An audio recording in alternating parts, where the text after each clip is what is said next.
Қайырлы күн, құрметті көрермендерім, сіздермен бірге Жазира.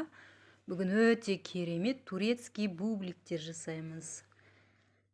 Оған керекті заттар су, май, тұз, жұмыртқа, ұн және дрож керек болады. Турецкий бубликтің құрамы да, дайындалуы да өте оңай. Міндетті түрде жасап көріңіздер. Достар, каналға жазылуды ұмытпаңыздар. Егер каналға жазылып лайк басып жатсаңыздар, маған шабыт сыйлайсыздар. Өте қатты қуанышты боламын. Мінекей осылай барлығын араластырып, жұмсақ қамырлеп 1 сағатқа тұндырып қоямыз. Ол қамыр жақсылап көтерілу керек.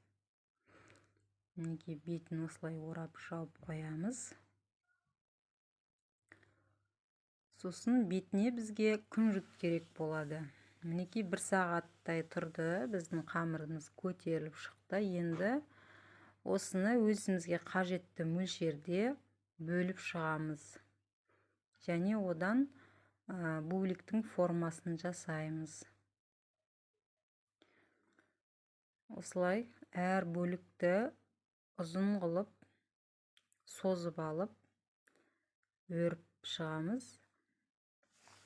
Және бұл қамырды осылай формаға келтіріп, өріп болғаннан кейін және де 20 минуттай тұндырып қоямыз.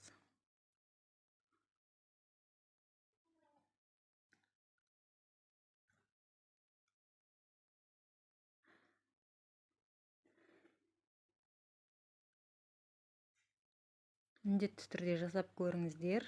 Мінекей барлығын осылай жасап шықтым. Енді бетін жауып қоямыз.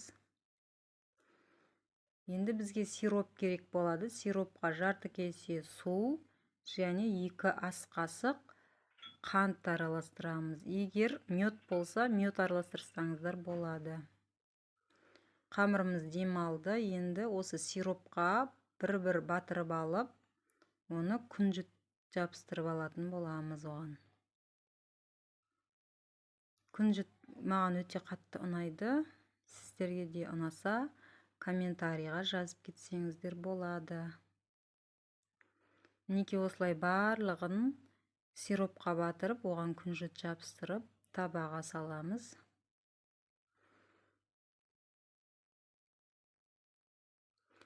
Осы бубликке керекті заттардың барлығын описание бөліміне жазып қалдырамын.